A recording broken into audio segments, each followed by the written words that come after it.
telling our manager at the time as well, hey, I think I'm dealing with some depression, and he wanted me to see the brighter side of things. No, y'all are about to go on tour. Y'all got Barbie dolls. What are you talking about? Y'all just signed a crazy big deal with Columbia. I could see myself in a pit trying to get out, just feeling so heavy that when I would make one step, the weight would just... So for Michelle Williams, Destiny's Child felt like both a gift and a burden. Being part of the group meant instant success, sold-out shows, and #1 songs. From the outside, it looked like a dream come true. But inside the group, her experience was very different. She was rarely seen as a favorite by fans. Many people unfairly labeled her as the weakest member, no matter how hard she worked or how much she improved. Management did not help either. Instead of lifting her up, they often reminded her that she was lucky to be there. They told her that thousands of others wanted her place, which made her feel replaceable. While Beyoncé and Kelly received praise, attention, and constant support, Michelle mostly faced criticism. Every small mistake she made was magnified. She was expected to stay quiet, accept less, and remain grateful, even when the pressure and comparison became emotionally exhausting inside. About your insecurities about your singing voice, you even stated that you knew you weren't the vocal favorite of Destiny's Child. Is that something that, what made you second guess? You know what, it's not that I was second guessing, I'm just aware. You know, some people are like, oh my gosh, it's stuck. They said it stuck with her. No, it didn't stick with me. You know, just sometimes you're aware that you're not every... Even today, many fans still refuse to let Michelle Williams move on from the past. She continues to face comments, jokes, and criticism that place her in the background, just like she often felt during her time in Destiny's Child. Michelle has finally started speaking openly about how often she was pushed aside so that Beyoncé and Kelly could stand in the spotlight. To understand why this affected her so deeply, it helps to look at who Michelle really is beyond the group. Most people only recognize Michelle as the third and final member of Destiny's Child, but her story started long before that. She had a strong musical foundation and began singing in church at just 7 years old. Those early church experiences shaped her voice, her emotion, and her vocal control. As she grew older, she continued to refine her sound, and that gospel influence never left her. You can still hear it clearly in the way she delivers her vocals, especially on songs like Destiny's Shout, where her background shines through. At first, Michelle did not see music as a lifelong career. She chose a more traditional path and enrolled at Louisiana State University, where she studied criminal justice. After 2 years, she realized that this path did not feel right for her. Music kept pulling her back, so she made the difficult decision to leave school and take a chance on her true passion. She began working in clubs and slowly built her name as a background singer. One of her biggest early opportunities came when she started singing background for Monica. That job turned out to be life-changing. While working with Monica, Michelle was introduced to Destiny's Child, proving that timing can change everything. She truly was in the right place at the right time. At that moment, Destiny's Child was dealing with serious internal conflict. The original lineup included Beyoncé Knowles, Kelly Rowland, LaToya Luckett, and Latavia Roberson. Since LaToya and Latavia were part of the group from the beginning, fans had already built a connection with them. As the group's success grew, so did tension behind the scenes. LaToya and Latavia became unhappy with the group's management, led by Matthew Knowles. They believed he took too much of the group's earnings and felt that he showed clear favoritism toward Beyoncé and Kelly. Feeling unheard and mistreated, they decided to leave the group. Their departure raised many questions about who would replace them and how the group would move forward. Around this time, Michelle had briefly crossed paths with Beyoncé and Kelly in an Atlanta hotel lobby. Nothing happened then, but they were at least aware of each other. The following year, Beyoncé began asking around for strong singers, and someone quickly recommended Michelle. After the very public fallout, Destiny's Child added Michelle Williams and Farrah Franklin, officially replacing the former members. Farrah's time in the group was short and unstable. After only 5 months, she quietly disappeared from promotions and was eventually removed altogether. That left Destiny's Child as a trio. Michelle joined during chaos, drama, and public scrutiny.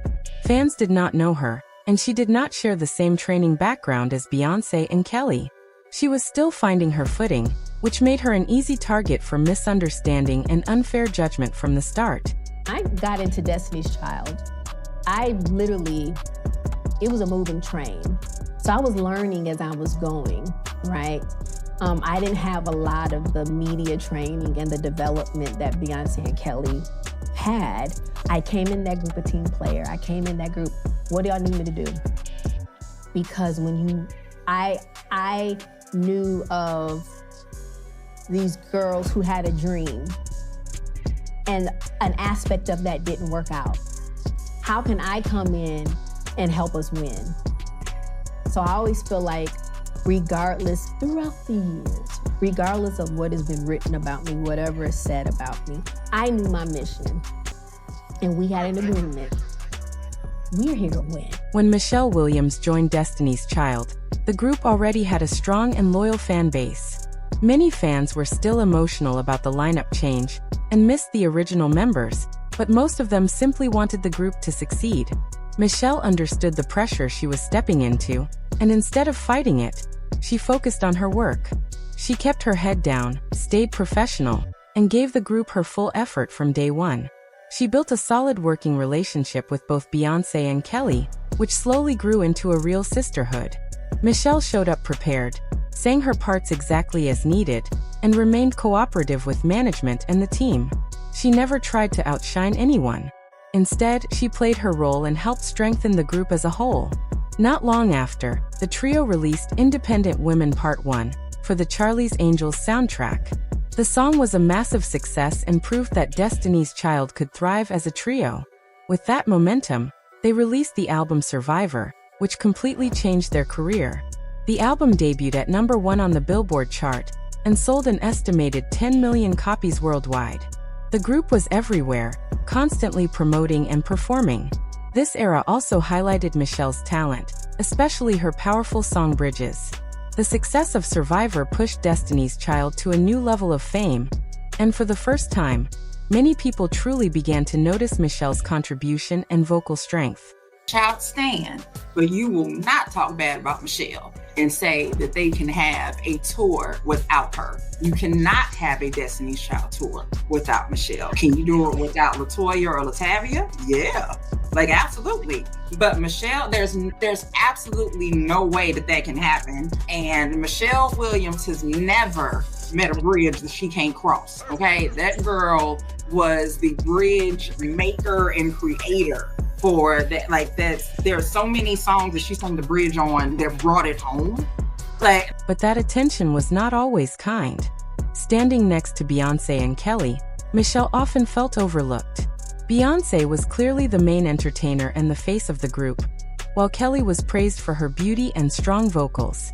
Many fans admired Kelly or wanted to be like her, which only increased the comparison.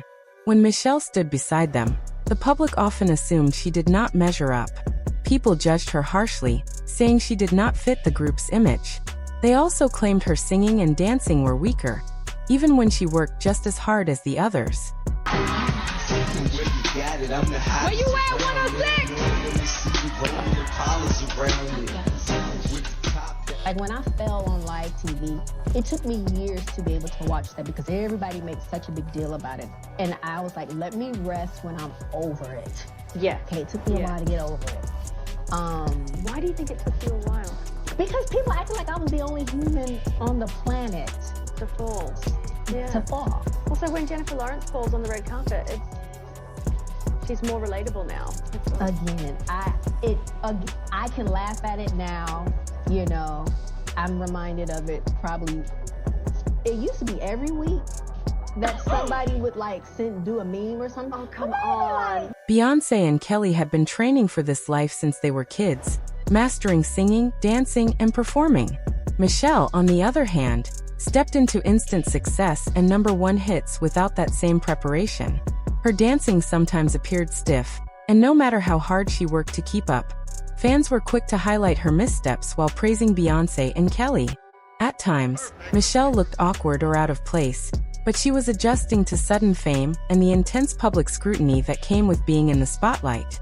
Transform myself. It was hard wearing the different types of clothes, and I showed a little bit of cleavage. She was fine. It took her a while, but she's got it. Being in Destiny's Child gave Michelle Williams a huge platform, but it also came with limitations. Most of the time, she was singing bridges, ad-libs, or background vocals. Fans assumed this was because she couldn't match Beyoncé or Kelly, rather than recognizing her own talent. On top of that, some people were still upset about Latavia and Latoya leaving the group. They unfairly directed their frustrations toward Michelle. Even though she had no role in that drama, the constant criticism began to weigh heavily on her. Michelle confided in their manager, Matthew Knowles, saying she felt depressed and needed a break. He dismissed her feelings, insisting she had nothing to be sad about. The group was thriving, brands were chasing them, and the money was rolling in. But despite all the success, Michelle struggled to enjoy the spotlight or gain the recognition she deserved. Michelle was actually the first member of the group to go solo, though most people forget that. She chose to pursue gospel music, a path that allowed her to build her own dedicated fan base. Her fourth studio album, Journey to Freedom, reintroduced her to the spotlight.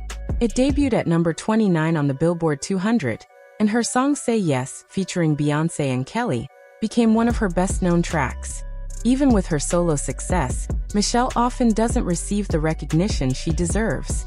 Fans still make pages mocking her or comparing her to Beyoncé and Kelly, who achieved even higher fame. Fortunately, more people are starting to defend her now and acknowledge her contributions. Michelle Williams had to learn an enormous amount in a very short time. She joined a group where Beyoncé and Kelly had been training since childhood and had to master songs, harmonies, choreography, and group chemistry in just a few months. Despite this steep learning curve, she carved out her own space and became known as the Bridge Queen of Destiny's Child.